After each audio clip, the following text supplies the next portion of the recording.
আরজিকর কাণ্ড নিয়ে রীতিমতো চাপে রাজ্য। আরজিকর কাণ্ডে অবশেষে 18 দিন জেরার পর গ্রেপ্তার হয়েছেন আরজিকরের প্রাক্তন অধ্যক্ষ সন্দীপ ঘোষ। সন্দীপ ঘোষকে নিয়ে কিন্তু প্রথম থেকেই প্রশ্ন তুলে দিয়েছিলেন।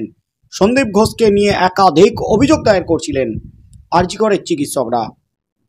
আর এই সন্দীপ ঘোষ গতকাল সন্ধ্যায় গ্রেপ্তার হয়েছে সিবিআইয়ের হাতে। দুর্নীতি মামলায়, স্বাস্থ্যক্ষেত্রে দুর্নীতি, আর্থিক দুর্নীতি মামলার তদন্তভারও কিন্তু সিবিআইয়ের হাতে দিয়েছে কলকাতা হাইকোর্ট। তার মধ্যেই এই সন্দীপ ঘোষকে নিয়ে রীতিমতো ফুঁসে উঠেছিলেন কলকাতা হাইকোর্টের প্রধান বিচারপতি টি.এস. শিবজ্ঞানম। সন্দীপ ঘোষকে অন্য হাসপাতালে কেন ট্রান্সফার করা হলো, এই প্রশ্ন তুলে দিয়েছিলেন প্রধান বিচারপতি। চরম ক্ষুব্ধ ছিলেন প্রধান বিচারপতি।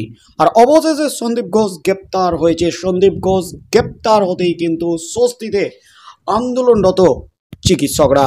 আর তার মধ্যেই কিন্তু আজ কলকাতা হাইকোর্টে ফের বড় ধাক্কা রাজ্যের। এই মুহূর্তের সবচেয়ে বড় খবর, সব সীমা পেরিয়ে যাচ্ছে ভরা এজলাসে ফুঁসে উঠলেন প্রধান বিচারপতি। ফের রাজ্যের উপর ফুঁসে উঠলেন প্রধান বিচারপতি টি.এস. শিবজ্ঞানম। আর তাতেই কিন্তু রীতিমতো বড় ধাক্কা রাজ্যের। ফুঁসে উঠে চরম নির্দেশ রাজ্যকে। আর যা নির্দেশ দিলেন, যা পদক্ষেপ নিলেন প্রধান বিচারপতি টি.এস. শিবজ্ঞানম, তাতেই কিন্তু ঘুম উড়ল রাজ্যের। চরম অস্বস্তিতে নবান্ন। একদিকে নিয়োগ দুর্নীতি, চাকরি নেই রাজ্যে, আইনি জটে আটকে রয়েছে বহু নিয়োগ। আর ওদিকে গোটা রাজ্যের অধিকাংশ চলছে চুক্তিভিত্তিক কর্মী নিয়োগ করে। এই নিয়ে এবার রাজ্যের উপর বেজায় চড়লেন কলকাতা হাইকোর্টের প্রধান বিচারপতি টি.এস. শিবজ্ঞানম।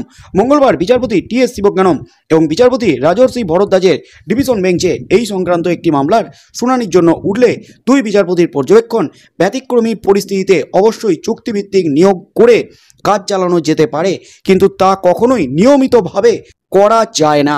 এখানে তো পুলিশের নিয়োগও চুক্তির ভিত্তিতে হয়, গোটা দেশে আর কোথাও এমনটা হয় না।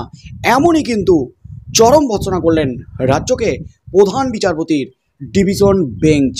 এখানে যেভাবে চুক্তির ভিত্তিতে নিয়োগ করা হয় গোটা দেশে কোথাও হয় না, এমনই কিন্তু চরম পর্যবেক্ষণ প্রধান বিচারপতির। বিচারপতির প্রশ্ন, চুক্তির ভিত্তিতে নিয়োগ হতে থাকলে কর্মীরা দায়িত্বশীল হবেন কিভাবে? আদালতের কর্মী চুক্তিভিত্তিক হলে যদি কখনো একটি ফাইল হারিয়ে যায়, তার দায় নিতে যাবেন কেন তিনি? কে দায়িত্ব নেবে তখন?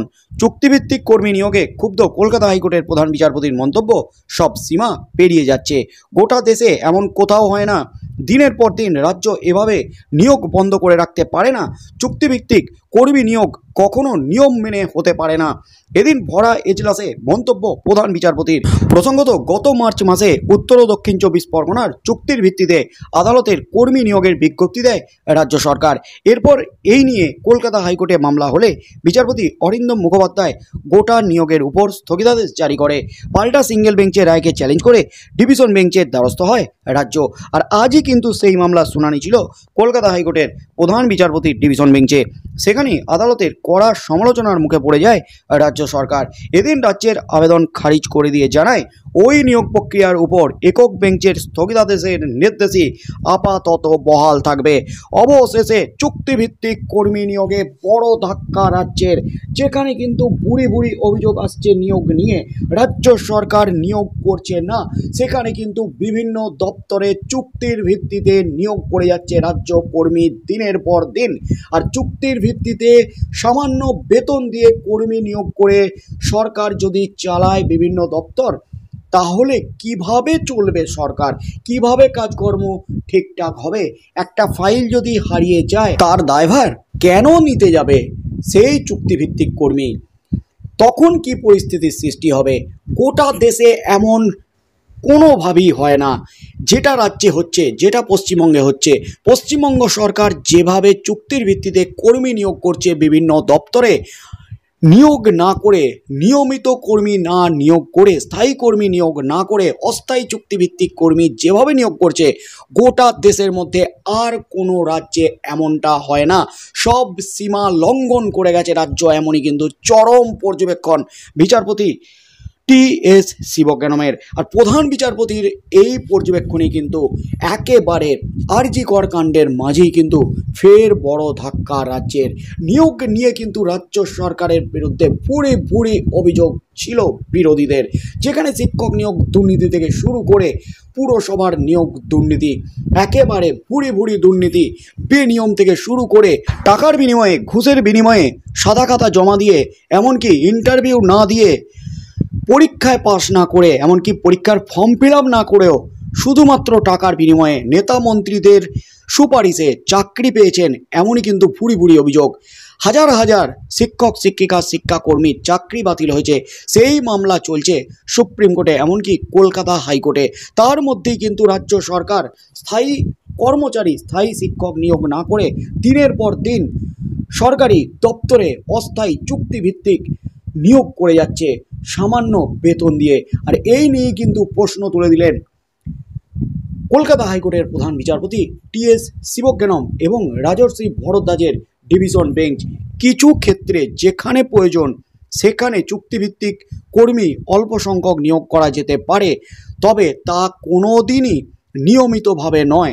রাজ্য সরকার দিনের পর দিন নিয়মিতভাবে চুক্তিভিত্তিক কর্মী নিয়োগ করে যাচ্ছে, কোনো স্থায়ী কর্মী নিয়োগ করছে না, এমনই কিন্তু পর্যবেক্ষণ কলকাতা হাইকোর্টের ডিভিশন বেঞ্চের। অর্থাৎ সিঙ্গেল বেঞ্চের ধাক্কা খাওয়ার পর সিঙ্গেল বেঞ্চের রায়ের বিরুদ্ধে ডিভিশন বেঞ্চে, প্রধান বিচারপতির বেঞ্চে দ্বারস্থ হয়েছিল রাজ্য সরকার।